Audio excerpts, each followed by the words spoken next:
नमस्कार। Education world के online platform पे आप सबका स्वागत है। मैं आई के त्रिपाठी। आज हम प्रैक्टिस सेट की शुरुआत करेंगे। प्रैक्टिस सेट किसके लिए? पीसीएस 2022 के लिए। 2022 की पीसीएस परीक्षा को टारगेट करके हम प्रैक्टिस सेट की शुरुआत कर रहे हैं। वैसे तो हमने कई प्रैक्टिस सेट अभी कर लिए हैं और हमारे यूट्यूब चैनल पे वो पड़े भी हैं, आपने उसका लाभ भी लिया है। लेकिन अब ये जो प्रैक्टिस सेट की एक सीरीज शुरू कर रहे हैं, एक श्रृंखला शुरू कर रहे हैं, ये हम इंडियन पॉलिटी या पॉलिटी के पीसीएस 2022 को टारगेट करके कर रहे हैं। और ये बात निश्चित है कि इसमें हम ऐसे ऐसे प्रश्नों को शामिल करेंगे जो कि आपकी आने वाली 2022 की पीसीएस परीक्षा में इंडियन पॉलिटिकल सिस्टम या पॉलिटी के लिए बहुत ही आवश्यक होंगे। और हो सकता है उसमें से कई प्रश्न आपको सीधे मिल जाएं और इसके साथ उन प्रश्नों को हल करते समय, उनकी व्याख्या करते समय, विश्लेषण करते समय ढेर सारे ऐसे तथ्य आपको मिल जाएंगे जो कि नए बनने वाले प्रश्नों को हल करने में आपका सहयोग करेंगे और उससे आपका पूरा कॉन्सेप्ट भी क्लियर हो जाएगा। तो आपने जो कुछ पढ़ाई अभी तक की है या हमारे साथ हमारे बैचेस को ज्वाइन करके जो लोग पढ़ाई कर रहे हैं वो तो ठीक है, उसके साथ ही इस प्रैक्टिस सेट को और इसकी जो पूरी श्रृंखला है उसको हल कर लेने से आपको अपनी परीक्षा में प्रश्नों को हल करने में बहुत आसानी होगी। और इसकी शुरुआत हम आज से कर रहे हैं, इसीलिए हमने इसको प्रैक्टिस सेट नंबर 1 नाम दे दिया और इसके बाद 2, 3, 4, 5 ऐसे करके आपकी 2022 की पीसीएस की परीक्षा तक ये चलता रहेगा। और इसमें हम प्रत्येक सेट में 25 प्रश्नों को हल किया करेंगे और ये वास्तव में पीसीएस के को टारगेट करके किया गया है, बनाया जा रहा है, लेकिन ये अन्य सभी परीक्षाओं के लिए भी समान रूप से उपयोगी होगा। जैसे आईएएस की परीक्षा, जैसे टीजीटी पीजीटी की परीक्षाएं या अन्य जो भी परीक्षाएं हैं जिनमें संविधान शामिल है, भारत का संविधान, भारतीय राज्य व्यवस्था शामिल है, उसके लिए भी ये समान रूप से उपयोगी होगा। तो आइए आज इसकी शुरुआत करें और अपनी कामयाबी की आधारशिला यहाँ से रखते हैं और उस पर भवन निर्माण करते हैं। शुरू करें इसको। पहला प्रश्न कौन सा है देख लें हम। पहला प्रश्न है कथन कारण का प्रश्न है और कथन कारण के प्रश्न अगर हल करने में आप सक्षम हो गए तो फिर ऐसे प्रश्न आपको अन्य परीक्षार्थियों की तुलना में एक क्वेश्चन आगे कर देते हैं, क्योंकि ऐसे प्रश्नों को हल करने के लिए जरूरी है कि उसका कॉन्सेप्ट आपको पूरी तरह से पता हो और उससे जुड़े जितने फैक्ट हैं वो सब आपको पता होने चाहिए। तो पहला क्वेश्चन में कथन कारण है, देखें इसको और इसका आंसर देने का आप प्रयास भी कीजिएगा। कथन क्या है? 1773 के रेगुलेटिंग एक्ट द्वारा कलकत्ता में स्थापित किया गया सर्वोच्च न्यायालय वस्तुतः सर्वोच्च नहीं था। ये कथन है कि 1773 के रेगुलेटिंग एक्ट द्वारा कलकत्ता में जो सर्वोच्च न्यायालय स्थापित किया गया था वो वास्तव में सर्वोच्च नहीं था। कारण क्या है? उसके फैसले के खिलाफ प्रिवी काउंसिल में अपील की जा सकती थी। और अब 4 विकल्प बना दिए गए हैं उसी तरह जैसे आते हैं।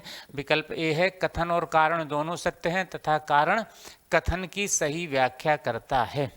बी, कथन और कारण दोनों सत्य हैं लेकिन कथन कारण की सही व्याख्या नहीं करता। सी, कथन सत्य है कारण असत्य है। और डी, कथन असत्य है कारण सत्य है।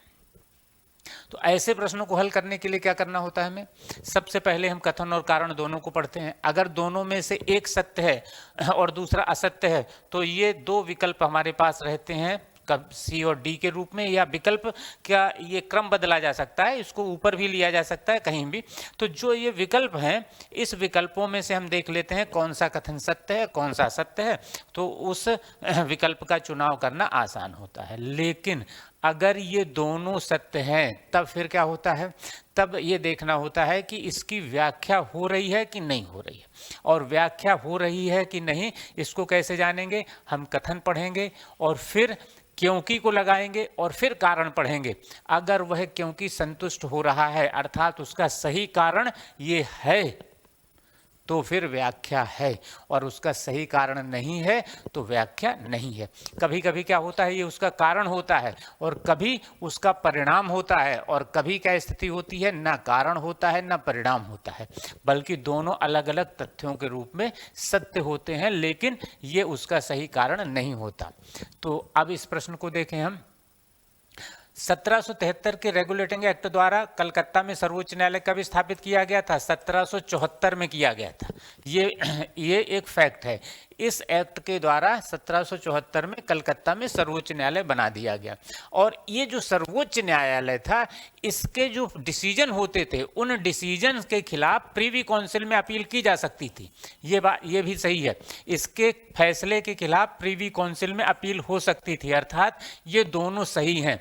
और जब किसी न्यायालय के फैसले के खिलाफ कहीं और अपील हो सकती है, तो वह न्यायालय सर्वोच्च न्यायालय नहीं होता, क्योंकि उसकी सर्वोच्चता नहीं होती। सर्वोच्च न्यायालय का अर्थ क्या है कि उसके फैसले के खिलाफ कहीं और अपील नहीं की जा सकती। उससे बड़ी कोई अदालत नहीं, उससे बड़ा कोई न्यायालय नहीं, वही सबसे बड़ा न्यायालय है। उसने जो फैसला दे दिया, तो उस फैसले के खिलाफ उससे बड़ी कोई अदालत नहीं हो सकती जहां अपील की जाए। लेकिन इसके फैसले के खिलाफ प्रीवी काउंसिल में अपील होती थी। इसका मतलब ये होता है कि ये केवल नाम के लिए सर्वोच्च न्यायालय था और वास्तव में सर्वोच्च न्यायालय नहीं था।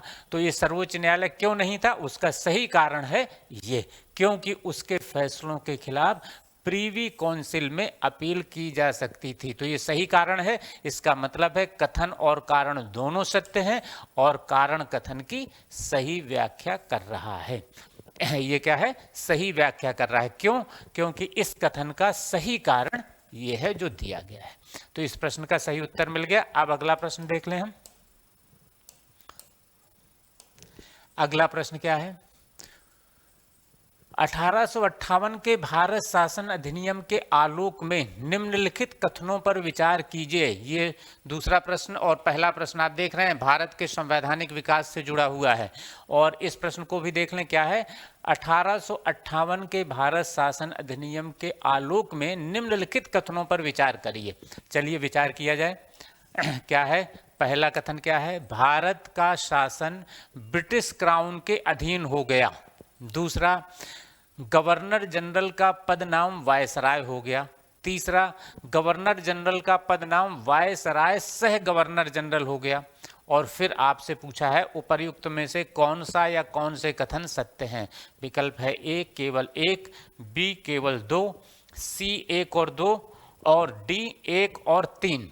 तो वास्तव में क्या हुआ था? 1858 के भारत शासन अधिनियम के द्वारा भारत में ईस्ट इंडिया कंपनी का शासन समाप्त कर दिया गया था और भारत का शासन ब्रिटिश क्राउन के अधीन हो गया था।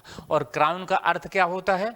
इसका अर्थ होता है ब्रिटेन का सम्राट, ब्रिटेन की संसद और ब्रिटेन का मंत्रिमंडल, इन तीनों का संयुक्त रूप, ये कहलाता है क्राउन। और ये भारत का शासन ब्रिटिश क्राउन के अधीन हो गया, अर्थात ये सही है।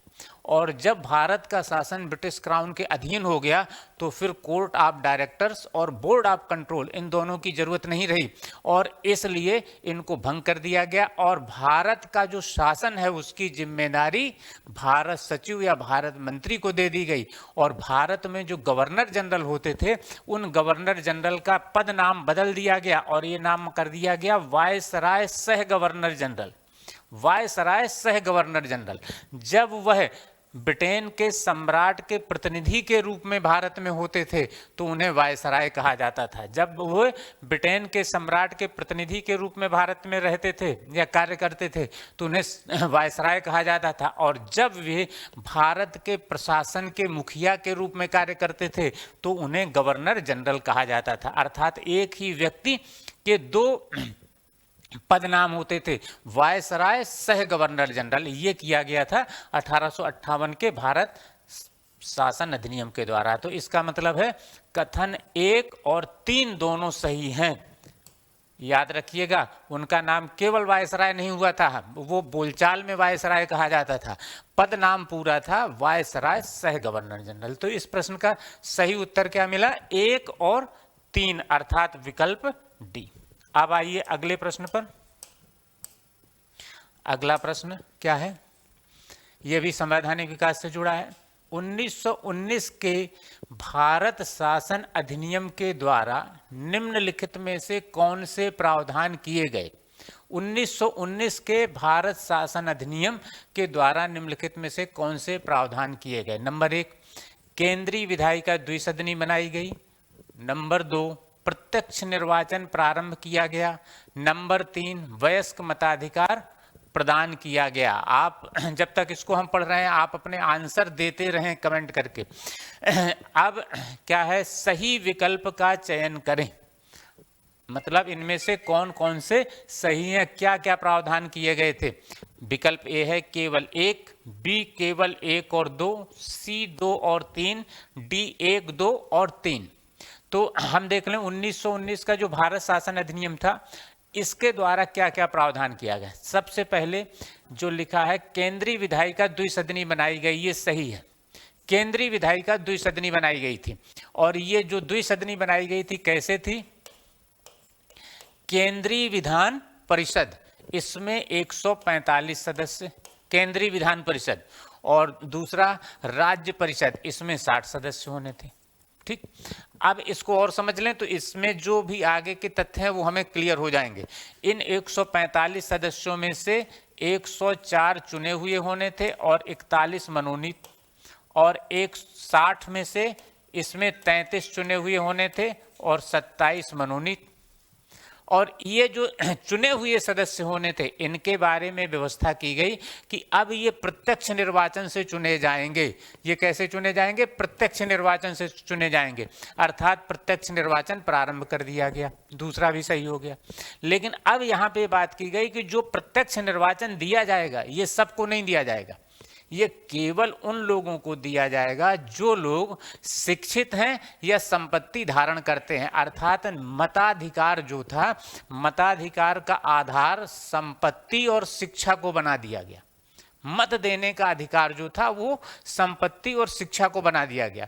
और वयस्क मताधिकार क्या होता है? जब बिना किसी भेदभाव के हर वयस्क को एक वोट देने का अधिकार या एक समान मत देने का अधिकार, वो कहलाता है वयस्क मताधिकार। लेकिन यहाँ क्या किया गया?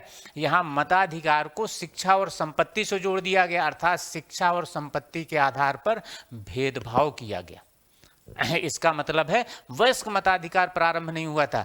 मताधिकार जो था, प्रत्यक्ष निर्वाचन तो शुरू हो गया, जनता सीधे अपने प्रतिनिधियों को चुन रही है, लेकिन वयस्क मताधिकार नहीं है, क्योंकि मत देने का अधिकार जो है उसमें भेदभाव किया जा रहा है और केवल उन्हीं लोगों को मत देने का अधिकार दिया गया जो शिक्षित हैं या जिनके पास संपत्ति है। अर्थात वयस्क मताधिकार प्रदान किया गया, ये गलत है, ये प्रदान नहीं हुआ था। 1919 के अधिनियम, भारत शासन अधिनियम के द्वारा केवल ये 2 चीजें हुई थी, केंद्रीय विधायिका द्विसदनी बनाई गई और भारत में प्रत्यक्ष निर्वाचन प्रारंभ हुआ, ये तीसरा नहीं हुआ था। तो सही कौन सा होगा? केवल 1 और 2, और इसका उचित विकल्प क्या है? बी, 1 और 2। अब आइए अगला प्रश्न करें। प्रश्न नंबर आएगा 4। निम्नलिखित कथनों पर विचार कीजिए। नंबर 1, भारत एक संप्रभु देश है। बी, भारत एक पुलिस राज्य है। नंबर 3, भारत एक गणतंत्र है। नंबर 4, भारत लोकतांत्रिक व्यवस्था वाला देश है। और फिर पूछा गया है उपर्युक्त में से कौन सा कथन सत्य है? विकल्प ए 1, 2 और 3, बी 1, 3 और 4, सी 3 और 4 और डी 1, 2, 3 और 4। तो इन पे हम विचार कर लें कौन कौन से सही हैं, कौन कौन से गलत हैं, तो अपने आप क्लियर हो जाएगा। भारत एक संप्रभु देश है, बिल्कुल ये सही है, भारत एक संप्रभु देश है। और भारत में कैसी संप्रभुता पाई जाती है? लौकिक सार्वभौमिकता। क्यों? क्योंकि हमें पता चलता है इस बात का भारत के संविधान की प्रस्तावना से। उसमें क्या लिखा है? हम भारत के लोग शब्द से प्रस्तावना शुरू होती है, अर्थात भारत में जो संप्रभुता है या सर्वोच्च सत्ता है वो जनता में वास कर रही है और उसे क्या कहा जाता है? लौकिक सार्वभौमिकता। अर्थात भारत एक संप्रभु देश है, ये सही है। अब दूसरा, भारत एक पुलिस राज्य है, ये गलत है। क्यों गलत है? पुलिस राज्य का मतलब होता है कि ऐसा राज्य जिसमें सरकार का काम केवल लॉ एंड ऑर्डर स्थापित करना है, कल्याणकारी योजनाएं लागू करना नहीं है। जबकि भारत में कल्याणकारी योजनाएं लागू करना और सभी के हितों का कार्य करना ये सरकार का काम होता है। तो भारत पुलिस राज्य नहीं है, भारत एक कल्याणकारी राज्य है, वेलफेयर स्टेट है, कल्याणकारी राज्य है। भारत एक पुलिस स्टेट नहीं है, भारत एक कल्याणकारी राज्य है, वेलफेयर स्टेट है। और इसकी अभिव्यक्ति कहाँ होती है? नीति निर्देशक तत्वों में और संविधान के अन्य प्रावधानों में होती है। इसके अलावा सरकार जितनी नीतियां बनाती है और जितने कार्यक्रम संचालित करती है उन सब में होती है। सरकार केवल लॉ एंड ऑर्डर स्थापित नहीं करती, बल्कि वह स्वास्थ्य, शिक्षा जैसी व्यवस्थाओं को भी देखती है, उनको संचालित करती है, और वो देना उसकी जिम्मेदारी है। अर्थात भारत एक पुलिस राज्य है, ये गलत है, पुलिस राज्य नहीं है, भारत एक कल्याणकारी राज्य है, वेलफेयर स्टेट है। ठीक। अगला, भारत एक गणतंत्र है, ये भी सही है, भारत एक गणतंत्र है, क्योंकि भारत में सर्वोच्च पद जनता के द्वारा चुना जाता है, वंशानुगत नहीं होता। और भारत के संविधान की प्रस्तावना में लिखा भी गया है, हम भारत के लोग भारत को एक संपूर्ण प्रभुत्व संपन्न पंथ निरपेक्ष, समाजवादी पंथ निरपेक्ष, लोकतंत्रात्मक गणराज्य बनाने के लिए, अर्थात गणराज्य मतलब गणतंत्र, हम एक गणतंत्र हैं। और वहीं पे प्रस्तावना में क्या लिखा है? लोकतंत्रात्मक गणराज्य, अर्थात भारत एक लोकतांत्रिक व्यवस्था वाला भी देश है। तो इस तरह से क्या है, इसमें कौन कौन से कथन सही हैं? भारत एक संप्रभु देश है, भारत एक गणतंत्र है, भारत एक लोकतांत्रिक व्यवस्था वाला देश है। और भारत में लोकतंत्र है, ये कैसे स्पष्ट होता है? ये स्पष्ट होने के दो आधार हैं। पहला, वयस्क मताधिकार, जिसके द्वारा हम अपने लोकसभा सदस्यों और विधानसभा सदस्यों का चुनाव करते हैं। और दूसरा, जनता के चुने हुए सदन के प्रति मंत्रिपरिषद का उत्तरदायी होना। ये दोनों ये बताते हैं कि भारत में लोकतंत्र है। कैसा लोकतंत्र है? प्रतिनिधि लोकतंत्र है। उसकी अभिव्यक्ति इन दोनों माध्यमों से हो जाती है।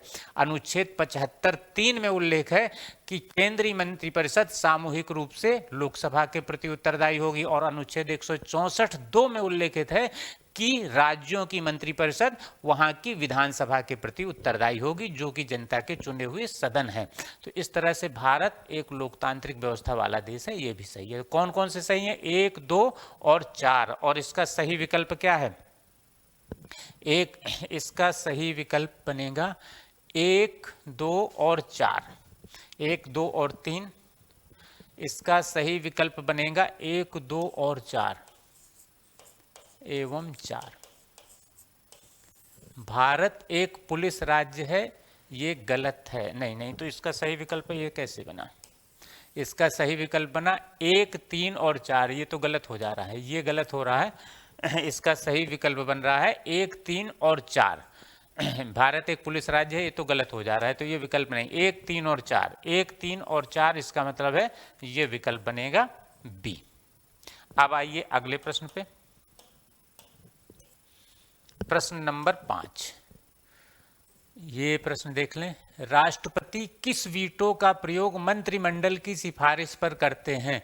राष्ट्रपति किस वीटो का प्रयोग मंत्रिमंडल की सिफारिश पे करते हैं? विकल्प ए पॉकेट वीटो, बी निलंबनकारी वीटो, सी अत्यंतिक वीटो और डी किसी का नहीं। सबसे पहले तो ये जान लें कि वीटो होता क्या है। जब कानून बनते कैसे हैं? संसद के दोनों सदनों से कोई विधेयक पारित होता है, पारित होने के बाद वह राष्ट्रपति के पास जाता है और राष्ट्रपति उस पर जब हस्ताक्षर करते हैं तो कानून बन जाता है। लेकिन राष्ट्रपति चाहें तो उस पर हस्ताक्षर ना करें। वो क्या क्या कर सकते हैं? वो उस पर हस्ताक्षर करने से मना कर सकते हैं। इसे कहा जाता है वीटो। ये वीटो कहलाता है। तो वीटो कई तरह के होते हैं। भारत में इन 3 प्रकार के वीटो का प्रयोग किया जाता है। एक निलंबनकारी वीटो, अत्यंतिक वीटो और पॉकेट वीटो। पॉकेट वीटो का मतलब है कि राष्ट्रपति ने उस विधेयक पे ना तो हस्ताक्षर किए और ना ही उन्होंने उसको पुनर्विचार के लिए लौटाया। ये कहलाता है पॉकेट वीटो। जेबी वीटो भी इसको कहते हैं, जेब में रख लेना, जेबी वीटो। निलंबनकारी वीटो क्या होता है कि जब कोई विधेयक पारित किया गया है और उस पारित विधेयक को राष्ट्रपति ने हस्ताक्षर न करके संसद को पुनर्विचार के लिए लौटा दिया तो कहलाता है निलंबनकारी वीटो। लेकिन पुनर्विचार के बाद अगर संसद ने फिर से उसको उसी रूप में या संशोधित रूप में पारित करके भेज दिया तो फिर राष्ट्रपति हस्ताक्षर के लिए बाध्य होते हैं। तो ये वीटो कहलाता है निलंबनकारी वीटो, पुनर्विचार के लिए लौटाना, और ये ना पुनर्विचार के लिए लौटाना ना अपने पास रख लेना। और तीसरा होता है अत्यंतिक वीटो, एब्सोल्यूट वीटो। इस वीटो, ये दोनों वीटो का प्रयोग राष्ट्रपति स्वविवेक से करते हैं, इसका भी और इसका स्वविवेक, इन दोनों वीटों का प्रयोग स्वविवेक से करते हैं, इसको भी करते हैं स्वविवेक, ठीक। और इस वीटो का प्रयोग मंत्रिमंडल की सिफारिश में करते हैं, एब्सोल्यूट वीटो।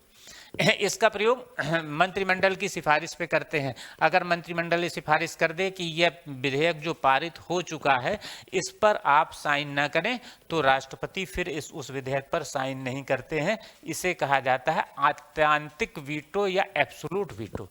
तो आपसे जो पूछा गया है राष्ट्रपति किस वीटो का प्रयोग मंत्रिमंडल की सिफारिश पे करते हैं, वो है एब्सोल्यूट वीटो, आत्यांतिक वीटो। अब आइए अगले प्रश्न पे। प्रश्न नंबर 6, निम्नलिखित में से किसे महाभियोग द्वारा पद से हटाया जा सकता है? निम्नलिखित में से किसे महाभियोग द्वारा पद से हटाया जा सकता है? और विकल्प है में नंबर 1, 2, 3 दिया है, फिर विकल्प का चयन करना है। नंबर 1 क्या है? राष्ट्रपति को। नंबर 2 उच्चतम न्यायालय के न्यायाधीश को। नंबर 3 नियंत्रक महालेखा परीक्षक को। और फिर क्या है? सही विकल्प का चयन करिए। ए केवल 1, बी 1 और 2, सी 2 और 3 और डी 1, 2 और 3। इसका मतलब है कि इनमें से किसे किसे महाभियोग द्वारा पद से हटाया जा सकता है। तो देखें, इस पे हमने हमारा वीडियो पड़ा हुआ है, आप YouTube पे देख सकते हैं, महाभियोग की प्रक्रिया। और महाभियोग की प्रक्रिया में हमने विस्तार से समझा दिया है कि किसे किसे महाभियोग से पद से हटाया जा सकता है। वास्तव में भारत में महाभियोग से केवल राष्ट्रपति को पद से हटाया जाता है। इसका उल्लेख कहाँ है? अनुच्छेद 56(1) खा, अनुच्छेद 56(1) खा में लिखा है कि संविधान का अतिक्रमण करने पर राष्ट्रपति को अनुच्छेद 61 में उल्लेखित प्रक्रिया के आधार पर हटाया जाएगा। और अनुच्छेद 61 में क्या है? महाभियोग की प्रक्रिया का वर्णन है, अर्थात महाभियोग की प्रक्रिया किस तरह की होगी ये अनुच्छेद 61 में बताया गया है। अर्थात अनुच्छेद 56 और 61 के अनुसार क्या स्थिति है कि संविधान का अतिक्रमण करने पर राष्ट्रपति को महाभियोग की प्रक्रिया के द्वारा पद से हटाया जाएगा। और उच्चतम न्यायालय के न्यायाधीशों को पद से हटाने की प्रक्रिया का वर्णन कहाँ है? अनुच्छेद 124(4) में है। अनुच्छेद 124(4) के प्रावधानों के अनुसार सर्वोच्च न्यायालय के न्यायाधीश को पद से हटाया जाता है। और ठीक इसी तरह से नियंत्रक और महालेखा परीक्षक को भी पद से हटाया जाता है। उन्हें उसी तरह से पद से हटाया जाता है जिस प्रकार सर्वोच्च न्यायालय के न्यायाधीशों को पद से हटाया जाता है।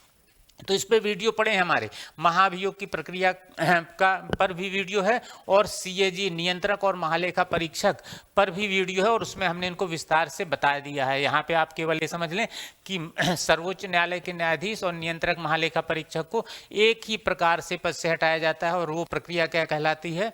संसद के दोनों सदनों के विशेष बहुमत से पारित प्रस्ताव पर राष्ट्रपति के हस्ताक्षर द्वारा। अर्थात संसद के दोनों सदनों के विशेष बहुमत से प्रस्ताव पारित होगा और फिर उसी सत्र में राष्ट्रपति के समक्ष रखा जाएगा और फिर राष्ट्रपति उस पर हस्ताक्षर करेंगे। उससे सर्वोच्च न्यायालय के न्यायाधीश और सीएजी को पद से हटाया जा सकेगा। इनके लिए महाभियोग नहीं लगाया जाता। महाभियोग भारत में केवल राष्ट्रपति के लिए लगाया जाता है। अर्थात इसका सही उत्तर क्या होगा? केवल एक, केवल राष्ट्रपति को महाभियोग से पद से हटाया जाता है।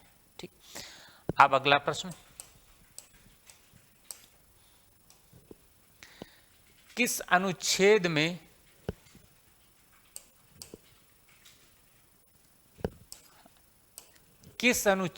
प्रावधान है, किस अनुच्छेद में प्रावधान है कि संघ बाह्य आक्रमण से राज्यों की सुरक्षा करेगा?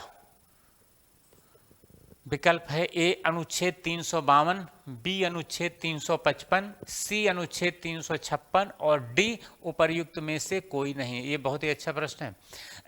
ये प्रश्न क्या है? किस अनुच्छेद में प्रावधान है कि संघ बाह्य आक्रमण से राज्यों की सुरक्षा करेगा?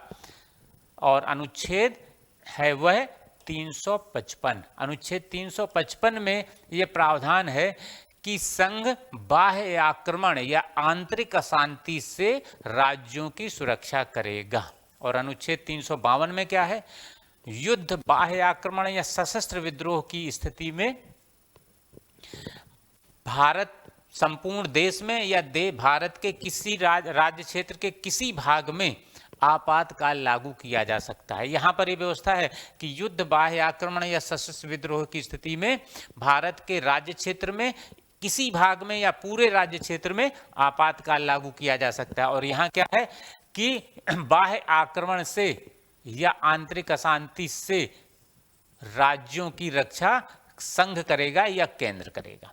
तो इस तरह से इसका आंसर क्या होता है? अनुच्छेद 355 में प्रावधान है। और 356 में क्या है? राष्ट्रपति शासन का उल्लेख है। तो अब आ जाएं अगले प्रश्न पे।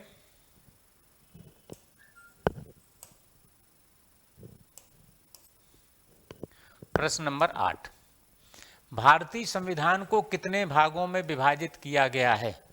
और विकल्प है ए 21 भाग, बी 22 भाग, सी 25 भाग और डी 26 भाग। तो वास्तव में भारत के संविधान को जो विभाजित किया गया है वो 22 भागों में किया गया है। 22 भाग हैं भारत के संविधान में। हालांकि भागों की संख्या बढ़ के 25 हो गई है, लेकिन अंतिम भाग अभी भी 22वां है। इसलिए ऐसे प्रश्नों का उत्तर 22 भाग ही होगा कि भारत के संपूर्ण संविधान को 22 भागों में विभाजित किया गया है। लेकिन भागों की संख्या कुछ बढ़ गई है क्योंकि भाग 7 को निरसित कर दिया गया है और 4 भाग कुल जोड़े गए हैं। 4 का, 9 का, 9 खा और 14 का, ये 4 भाग जोड़े गए और 1 भाग निरसित किया गया। इसका मतलब है कि अब भागों की संख्या 25 हो गई है, लेकिन अंतिम भाग क्रमांक अभी भी 22 है। तो इसका उत्तर होगा विकल्प बी।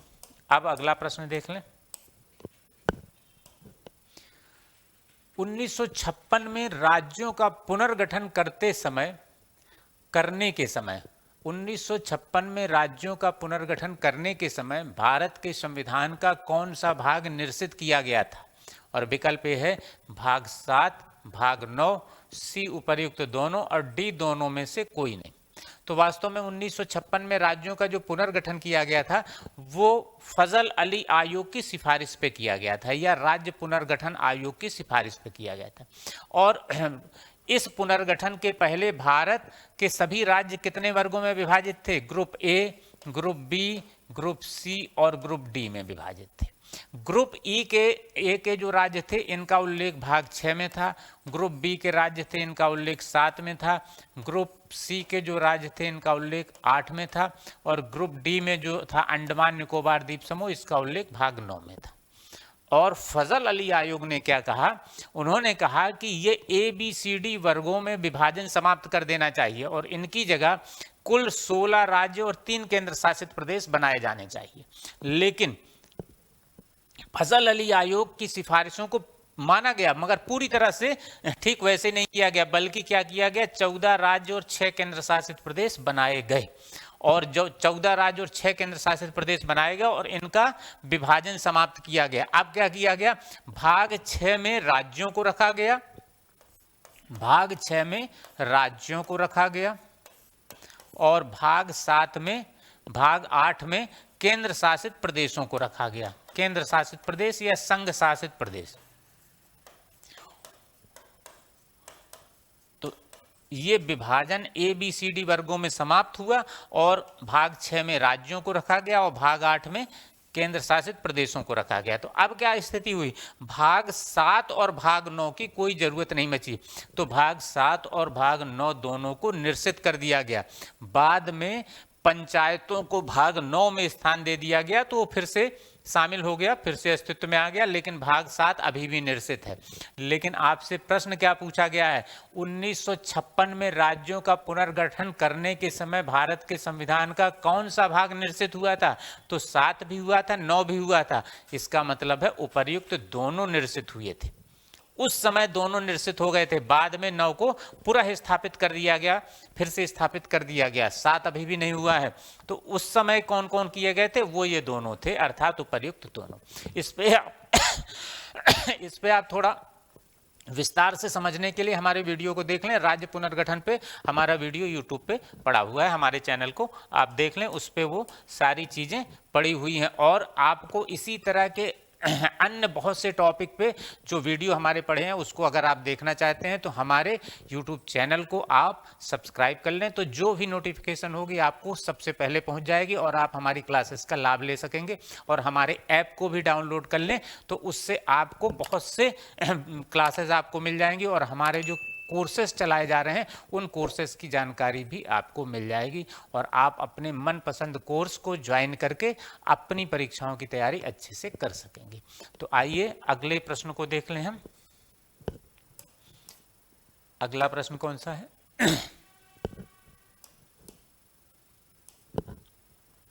प्रश्न नंबर 10 कथन कारण का प्रश्न है ये भी। और ऐसे प्रश्नों को हमें हल करते समय ये ध्यान रखना है कि ये कथन और कारण दोनों अगर सही हैं तो उसमें जो कॉन्सेप्ट है उसको हमें जरूर समझना है, तभी हम ऐसे प्रश्नों को आसानी से हल कर सकते हैं। कथन क्या है? भारत के संवैधानिक प्रावधानों के अंतर्गत किसी निगम या कंपनी को नागरिक नहीं माना जा सकता। और कारण, अनुच्छेद 5 में उल्लेखित व्यक्ति का अर्थ केवल प्राकृतिक व्यक्ति है। और फिर आपसे पूछा है सही विकल्प का चयन करें। विकल्प ए है कथन और कारण दोनों सत्य हैं तथा कारण कथन की सही व्याख्या करता है। बी, कथन और कारण दोनों सत्य हैं लेकिन कारण कथन की सही व्याख्या नहीं करता। और सी, कथन सत्य है कारण असत्य है। और डी, कथन असत्य है कारण सत्य है। तो हमें ये देखना है कि दोनों सत्य हैं कि नहीं, और अगर सत्य है तो फिर जो कथन है उसका सही कारण ये है कि नहीं। तो पढ़ लें इनको हम एक बार फिर से। कथन क्या है? भारत के संवैधानिक प्रावधानों के अंतर्गत किसी निगम या कंपनी को नागरिक नहीं माना जा सकता, ये सही है। भारत के जो संवैधानिक प्रावधान हैं उनमें किसी भी कंपनी को या किसी निगम को नागरिक नहीं माना जाता। नागरिक केवल प्राकृतिक व्यक्तियों को माना जाता है। क्यों? क्योंकि भारत में जो नागरिकता दी जाती है उसके आधार अनुच्छेद 5 और नागरिकता अधिनियम 1955 है। और अनुच्छेद 5 में क्या उल्लेख है कि संविधान प्रारंभ होने पर उस व्यक्ति को भारत का नागरिक माना जाएगा जिसका अधिवास भारत में है। तो वहां व्यक्ति जो शब्द उल्लेख किया गया है उस व्यक्ति का, इसको परिभाषित किया गया, इसकी व्याख्या की गई। और इसकी व्याख्या जब न्यायालय के द्वारा की गई तो इसका अर्थ केवल प्राकृतिक व्यक्ति बताया गया कि इस व्यक्ति का अर्थ केवल प्राकृतिक व्यक्ति होगा, कृत्रिम व्यक्ति नहीं होगा। इसका अर्थ केवल प्राकृतिक व्यक्ति होगा, कृत्रिम व्यक्ति नहीं होगा। और कंपनी या निगम है जो वो कृत्रिम व्यक्ति है। कंपनी या निगम कृत्रिम व्यक्ति है और इस व्यक्ति का अर्थ केवल प्राकृतिक व्यक्ति है। इसका अर्थ केवल प्राकृतिक व्यक्ति है। तो अनुच्छेद कंपनी या निगम कृत्रिम व्यक्ति है, इसलिए उसे नागरिक नहीं माना जा सकता। क्यों नहीं माना जा सकता? क्योंकि अनुच्छेद 5 में उल्लेखित व्यक्ति का अर्थ केवल प्राकृतिक व्यक्ति है, इसको व्याख्यायित कर दिया है न्यायालय ने। तो इससे इस तरह से क्या होता है? इसका ये सही कारण है, इसका सही कारण है, अर्थात कथन और कारण दोनों सत्य हैं, ये तो सही है। उसके साथ कथन कारण की सही व्याख्या करता है, ये भी सही है। ये सही है क्योंकि कथन का उचित कारण यही है, व्यक्ति का अर्थ केवल प्राकृतिक व्यक्ति है, कृत्रिम व्यक्ति नहीं है। अगर कृत्रिम व्यक्ति होता तो फिर निगम को भी इसकी नागरिक माना जा सकता था, लेकिन कृत्रिम व्यक्ति नहीं है, केवल प्राकृतिक व्यक्ति है, इसलिए निगम या कंपनी को नागरिक नहीं माना जा सकता। अब अगले प्रश्न पे आए हम।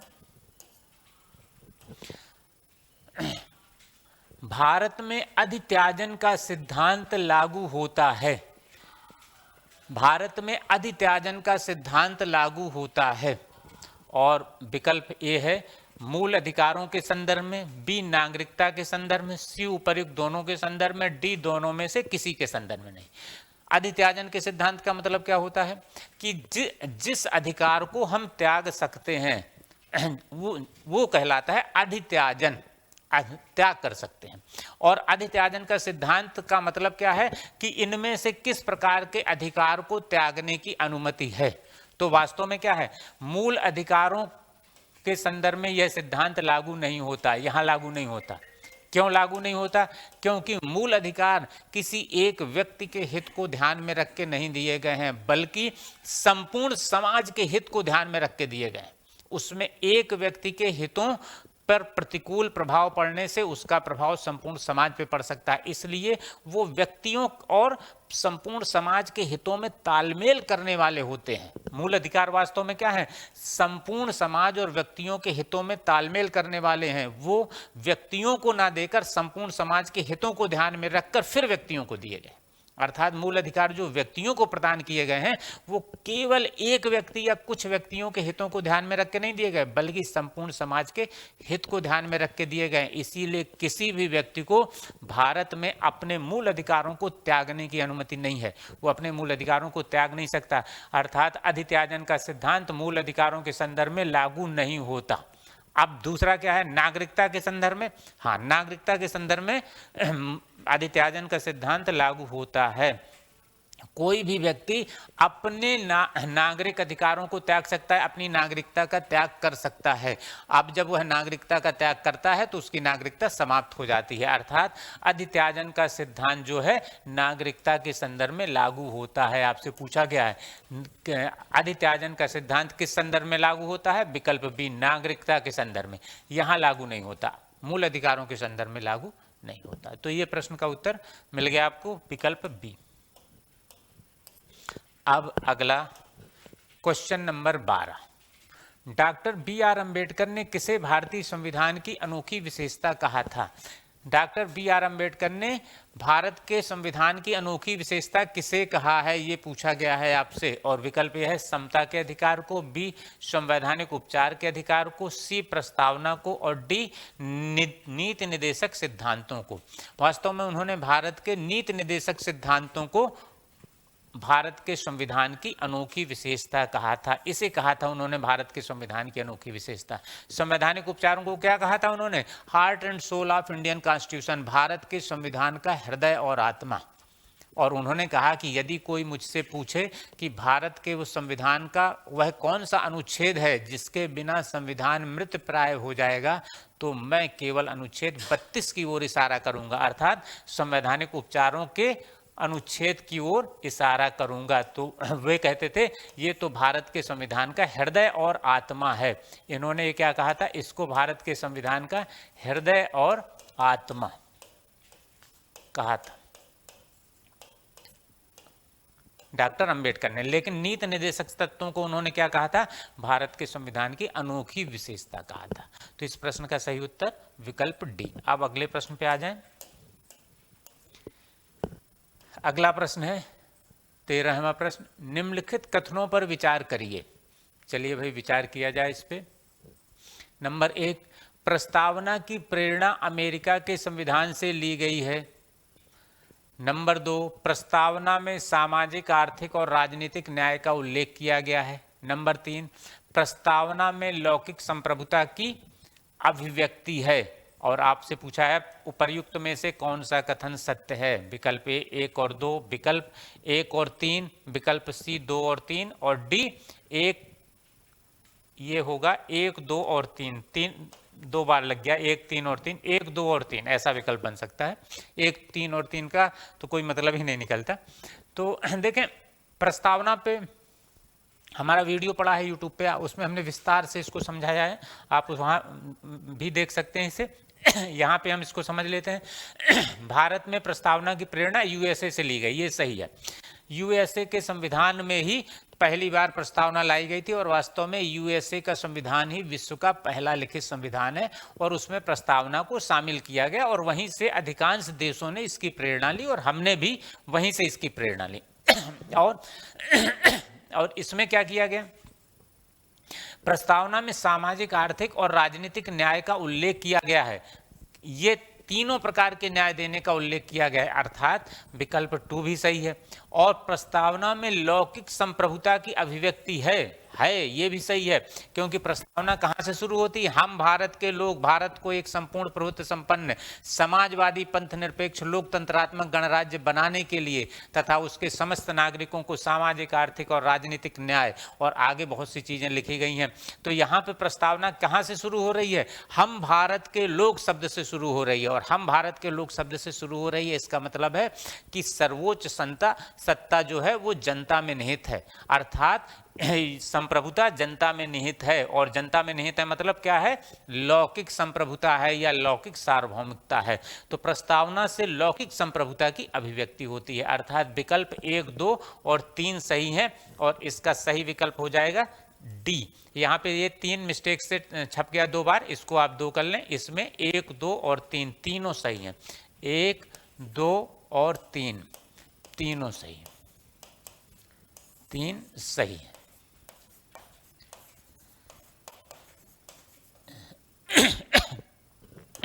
अब अगले प्रश्न पे आए हैं।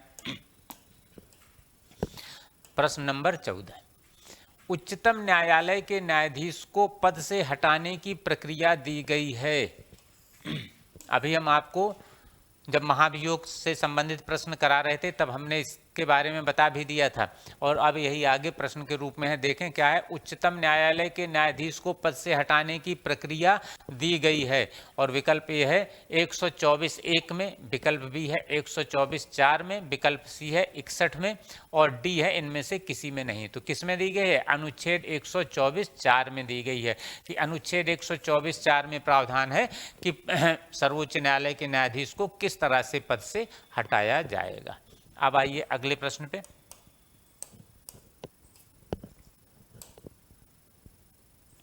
15वां प्रश्न क्या कह रहा है?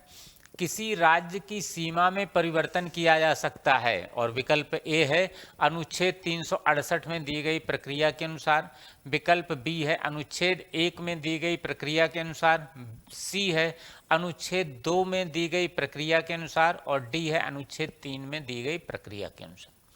तो संविधान के अनुच्छेद 1 में क्या लिखा है? भारत अर्थात इंडिया राज्यों का संघ होगा तथा उसके राज्य क्षेत्र में क्या क्या शामिल होंगे, ये सारी चीजें उसमें लिखी गई हैं।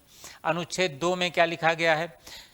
कि संसद जिन शर्तों को आवश्यक समझे उन शर्तों पर किसी नए राज्य को भारत के राज्य क्षेत्र में प्रवेश दे सकती है, स्थापना कर सकती है, अर्थात विदेशी राज्य को भारत के राज्य क्षेत्र में मिलाने की शक्ति संसद को अनुच्छेद 2 में है। और अनुच्छेद 3 में क्या है?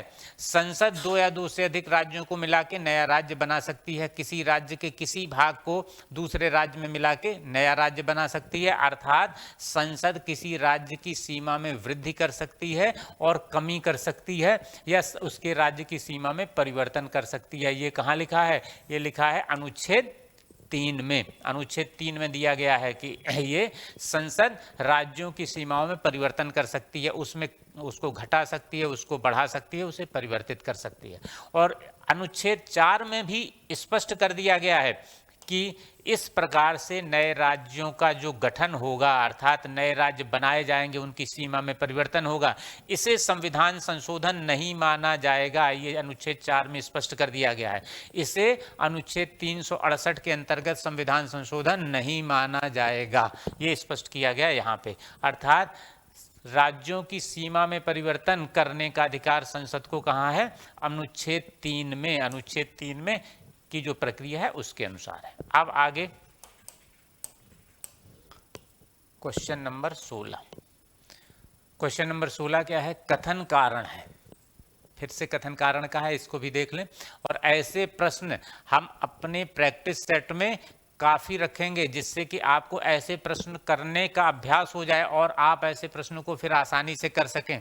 और इस तरह के प्रश्न जो पीसीएस की परीक्षा में या अन्य परीक्षाओं में आते हैं, वो आपको दूसरे परीक्षार्थियों की तुलना में एक क्वेश्चन आगे कर देते हैं, यदि आप इनको अच्छे से हल करने में सक्षम हो गए तो।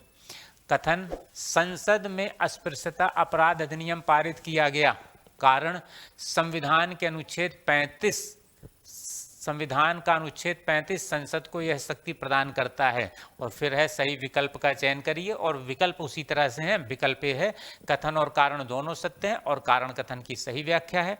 बी, कथन और कारण दोनों सत्य हैं लेकिन कारण कथन की सही व्याख्या नहीं है। सी, कथन सत्य है कारण असत्य है। और डी, कथन असत्य है कारण सत्य है।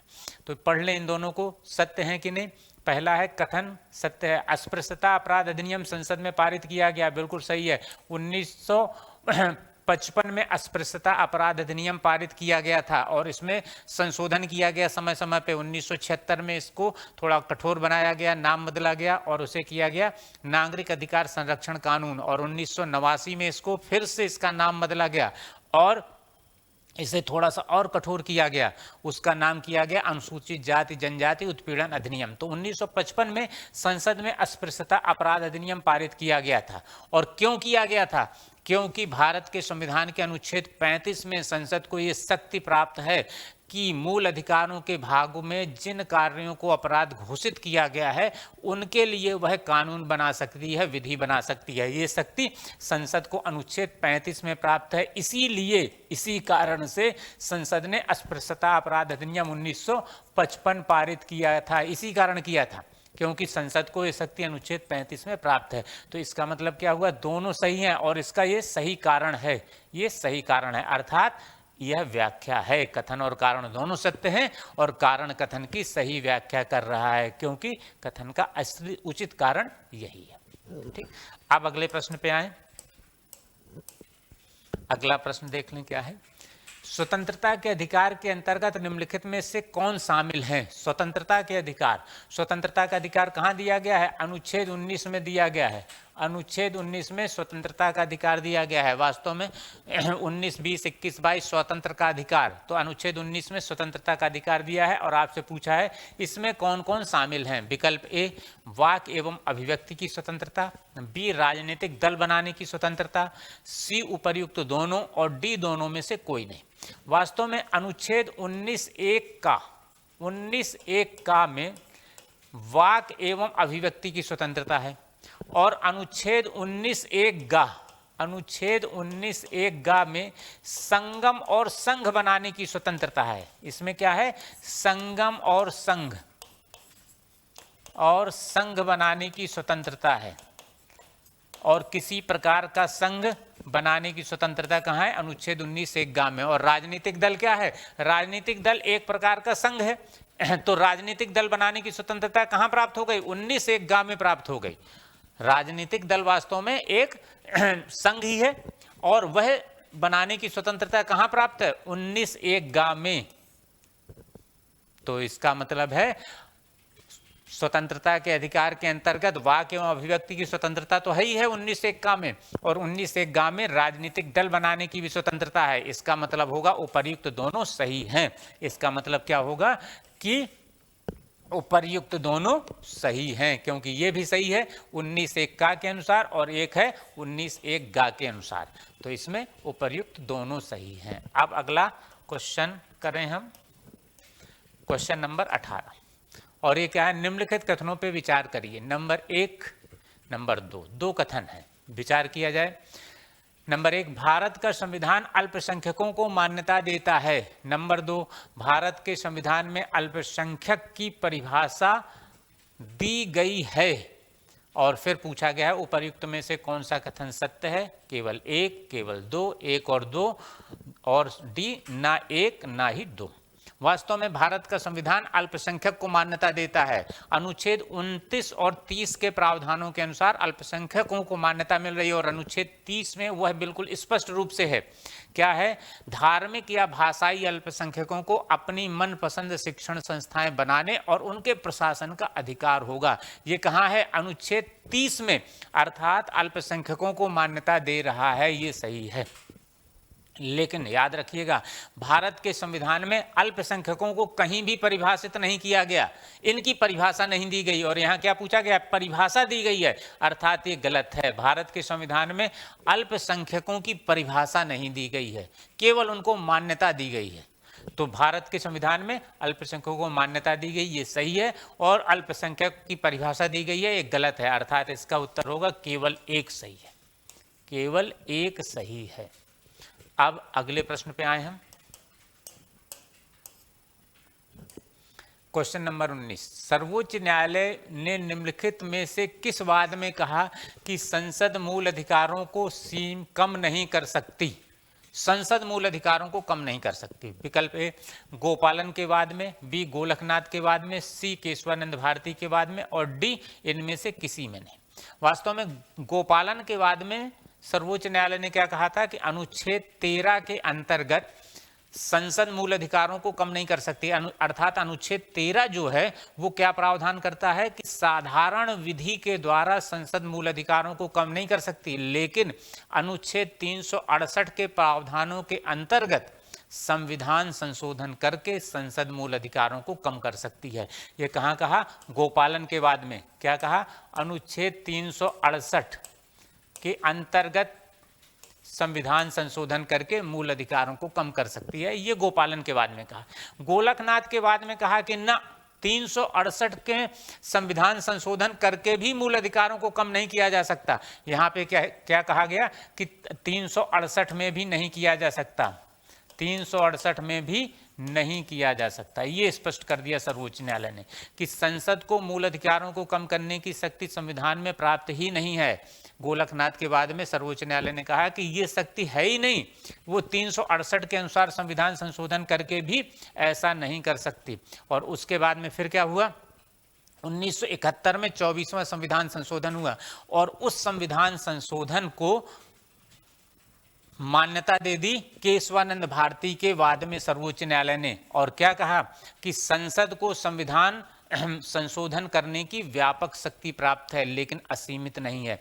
वो अनुच्छेद 368 के प्रावधानों के अंतर्गत मूल अधिकारों को कम कर सकती है, लेकिन उन मूल अधिकारों को कम नहीं कर सकती जो संविधान के मूल ढांचे का भाग हैं।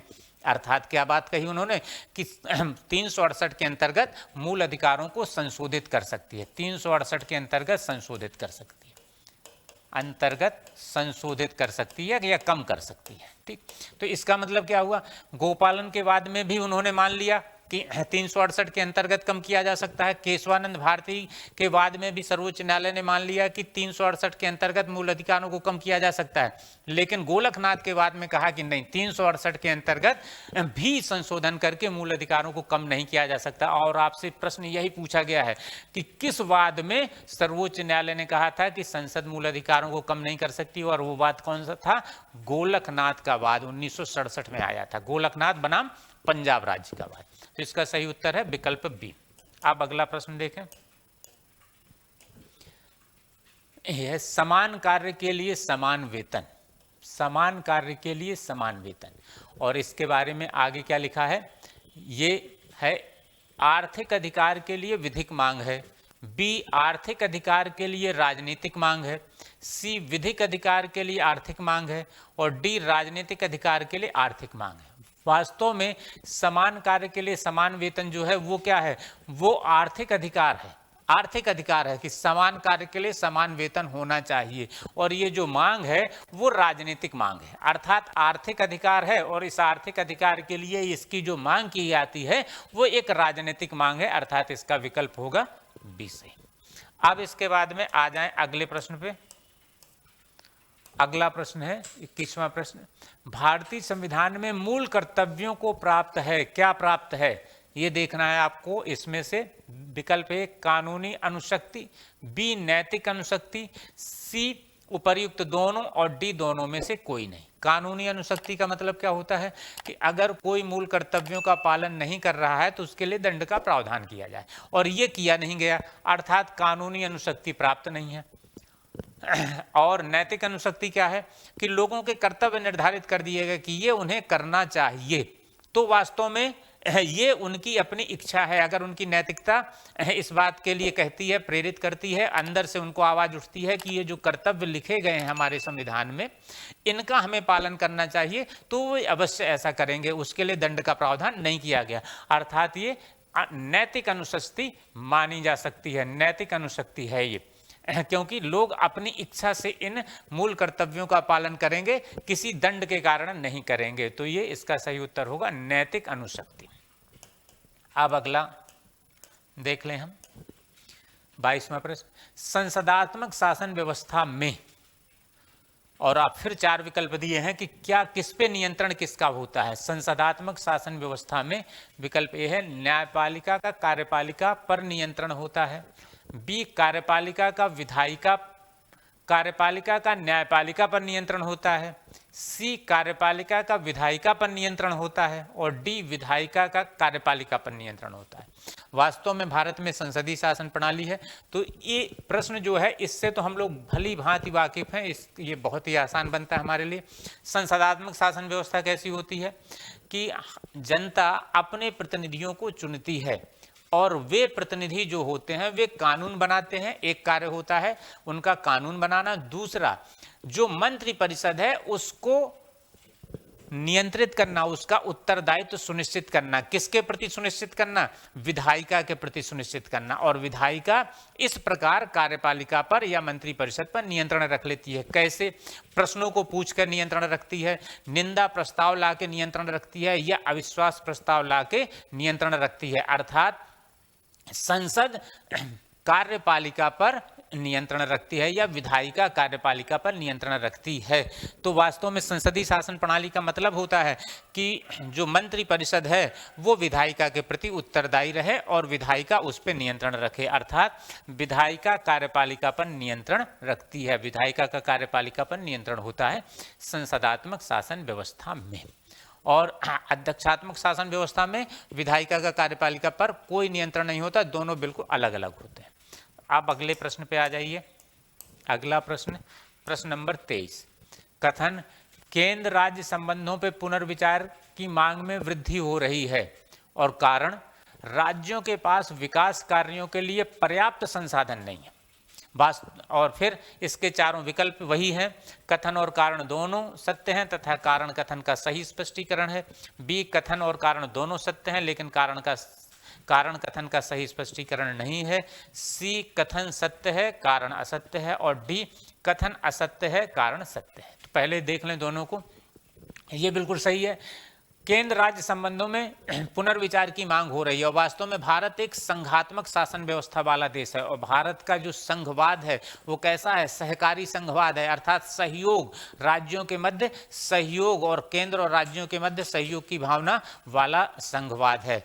तो इस संघवाद में स्थिति क्या हुई है कि आर्थिक संसाधनों पर केंद्र का नियंत्रण अधिक है, अर्थात केंद्र के पास आर्थिक संसाधन अधिक हैं और जो टैक्स आते हैं वो केंद्र के पास उन विषयों से टैक्स आते हैं जिसमें अधिक टैक्स मिल जाता है और राज्यों के पास में धन की कमी बनी रहती है। इसी कारण केंद्र और राज्य के जो संबंध हैं इन संबंधों पे पुनर्विचार की मांग हो रही। एक कारण ये है, अन्य बहुत से कारण हैं, प्रशासनिक और विधायी कारण भी हैं, लेकिन एक कारण ये भी है उनमें से कि केंद्र और राज्य के बीच जो संबंध है उन संबंधों पे पुनर्विचार की जो मांग है वो निरंतर बढ़ती जा रही है कि इस पे विचार किया जाना चाहिए। क्यों किया जाना चाहिए? क्योंकि राज्यों के पास संसाधन कम है, इसलिए वो विकास कार्यों को ठीक से नहीं कर पा रहे हैं। उसका सही कारण ये दिख रहा है। इसी कारण मांग हो रही है कि राज्यों के पास में आर्थिक संसाधनों में वृद्धि होनी चाहिए। जो बड़े बड़े संसाधन हैं उन पर राज्यों का नियंत्रण होना चाहिए जिससे कि वे अपने विकास कार्यों को अधिक अच्छी तरह से कर सकें। इसीलिए केंद्र राज्य संबंधों के जो है उन पे पुनर्विचार की मांग हो रही है। अर्थात ये भी सही है और ये भी सही है और इसका ये सही कारण है। पुनर्विचार की मांग होने का सही कारण यही है कि आर्थिक संसाधन अधिक हों, अभी कम हैं, आर्थिक संसाधन पर्याप्त नहीं है और इसीलिए विकास कार्य नहीं हो पा रहे हैं। अर्थात कथन और कारण दोनों सही हैं और कारण कथन का सही स्पष्टीकरण है। इसका मतलब है विकल्प ए इसमें सही होगा। केंद्र और राज्य के बीच में जो संबंध आर्थिक जो पुनर्विचार की मांग है उसका सही कारण ये है। तो इसका उत्तर मिल गया विकल्प ए। अब अगला प्रश्न देख लें। अगला प्रश्न क्या है? भारत में आपातकाल किस आधार पर नहीं लगाया जा सकता? भारत में आपातकाल किस आधार पर नहीं लगाया जा सकता? और विकल्प ए है आंतरिक अशांति, बी बाह्य आक्रमण, सी सशस्त्र विद्रोह। सशस्त्र विद्रोह ये पूरा होना चाहिए, सशस्त्र विद्रोह, और डी युद्ध। भारत में आपातकाल किस आधार पर नहीं लगाया जा सकता? तो इसका मतलब है वर्तमान समय में किस आधार पर नहीं लगाया जा सकता ये पूछा जा रहा है। जब भारत का संविधान लागू हुआ तो अनुच्छेद 352 में क्या प्रावधान था? अनुच्छेद 352 का प्रावधान था युद्ध, बाह्य आक्रमण या आंतरिक अशांति। युद्ध, बाह्य आक्रमण, बाह्य आक्रमण या आंतरिक अशांति, या आंतरिक अशांति, आंतरिक अशांति के आधार पर संपूर्ण भारत में या भारत के राज्य क्षेत्र के किसी भाग में आपातकाल की घोषणा की जा सकती है। ये अनुच्छेद 352 में था जब भारत का संविधान लागू हुआ। लेकिन 44वें संशोधन के द्वारा क्या किया गया? 44वें संविधान संशोधन के द्वारा इसके द्वारा क्या व्यवस्था की गई? इस आंतरिक अशांति शब्द को प्रतिस्थापित कर दिया गया। किससे प्रतिस्थापित किया गया? इसको किया गया सशस्त्र विद्रोह से। इसको सशस्त्र विद्रोह शब्द से प्रतिस्थापित कर दिया गया। सशस्त्र विद्रोह, विद्रोह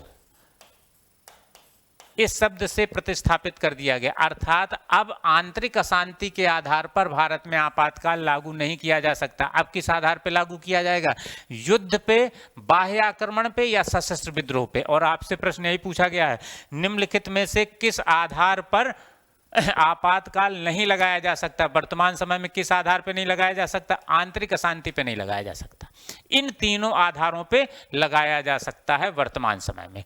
बाह्य आक्रमण, सशस्त्र विद्रोह और युद्ध की स्थिति में भारत में, भारत के राज्य क्षेत्र में या उसके किसी भाग में आपातकाल लागू किया जा सकता है।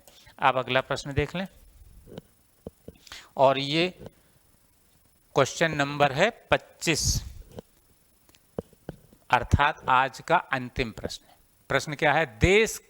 किसी देश के खिलाफ युद्ध की घोषणा करने का अधिकार किसे है? किसी देश के खिलाफ युद्ध की घोषणा करने का अधिकार किसे है?